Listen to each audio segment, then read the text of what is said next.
वैष्णवी हगवणे हत्या प्रकरणात नवीन अपडेट समोर आली आहे। वैष्णवीचा छळ करून तिला हालहाल करून मारलं। तिनं आत्महत्या केल्यानंतर तिचा सासरा आणि दीर अटकेच्या भीतीने फरार झाले होते। वैष्णवीच्या आत्महत्येने संपूर्ण महाराष्ट्राला मोठा धक्का बसला। वैष्णवी प्रकरणामुळे एकीकडे संपूर्ण महाराष्ट्र हळहळ व्यक्त करत असताना राजेंद्र हगवणे आणि त्याचा मुलगा सुशील हगवणे हॉटेलमध्ये बसून मटण पार्टी करत होते। याचा सीसीटीव्ही व्हिडिओ समोर आला असून तो व्हायरल होत आहे।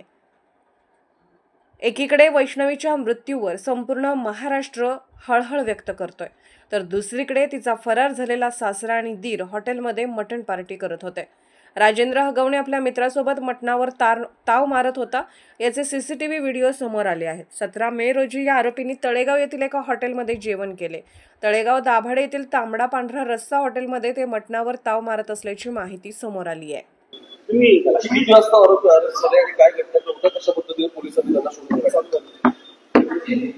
बावधन पोलीस स्टेशन येथे दाखल असलेल्या वैष्णवी हगवणे यांच्या गुन्ह्यातील यापूर्वी 3 आरोपी अटक करण्यात आले होते। उर्वरित 2 आरोपींच्या अटकेसाठी वरिष्ठांच्या मार्गदर्शनाखाली 6 पथके ही तैनात करण्यात आली होती। पैकी 2 आरोपी जे आहेत राजेंद्र तुकाराम हगवणे सासरा आणि सुशील राजेंद्र हगवणे दीर यांना आज पहाटे आमच्या पथकाने पुणे स्वारगेट येथून ताब्यात घेतलेला आहे। त्यांना अटक करण्यात आलेली आहे। त्यांना माननीय न्यायालयापुढे आता PCR साठी पेश करण्यात येणार आहे। सदर गुन्हा यामध्ये वरिष्ठांच्या मार्गदर्शनाखाली अचूक दिशेने तपास सुरू आहे। सर्व पुरावे आम्ही संकलित करीत आहोत। सर्व पुरावे घेऊन योग्य कलमाखाली दोषारोप तयार करून या संपूर्ण गुन्ह्याला लॉजिकल एंडला नेऊन दोषसिद्धीसाठी नेण्यासाठी आम्ही कटिबद्ध आहोत आणि त्यासाठी वरिष्ठ अधिकाऱ्यांकडून तशा सूचना आलेल्या आहेत। We will take this case to conviction by logical end. Thank you. आज या सगळ्या प्रकारातील वैष्णवीच्या मृत्यूला कारणीभूत असणारे हगवणे कुटुंबीय राजेंद्र हगवणे जे आहेत त्यांना आणि त्यांच्या मुलाला अटक झाली। खरं तर तुम्ही अनेक दिवसांपासून मागणी करत होता अटक व्हावी, आता अटक झाली। काय शिक्षा व्हावी आणि या सगळ्या प्रकारात पोलिसांनी विलंब केला असं वाटतंय? पोलिसांनी विलंब केला। काल पोलीस प्रशासनाने दादांच्या आदेशानुसार, देवेंद्र फडणवीस साहेबांच्या आदेशानुसार आणि आपल्या मीडियाच्या माध्यमातून हे प्रकरण उचलून धरलं आणि दादांनी फडणवीस साहेबांनी जे काय आदेश दिले तर 12 तासात हे आरोपी अटक केले। तर त्यांना अटक केल्यानंतर त्यांना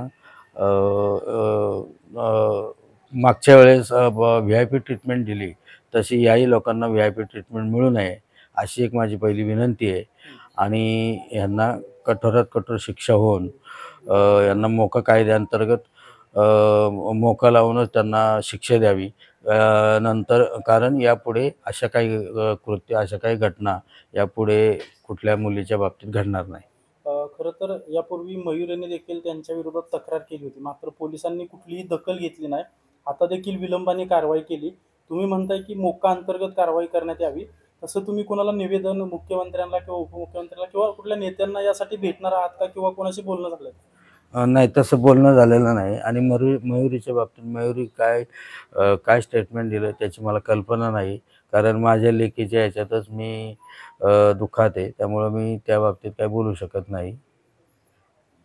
नेमकी तुमची मागणी काय आहे? खटला फास्ट ट्रॅक कोर्टात चालवावा किंवा विशेष सरकारी वकील म्हणून कोणाची नियुक्ती करावी अशी काय मागणी आहे तुमची? नाही, हे प्रकरण फास्ट ट्रॅक कोर्टातच चालवावं असं माझं म्हणणंच आहे आणि लवकरात लवकर माझ्या मुलीला न्याय मिळावा एवढी माझी विनंती आहे।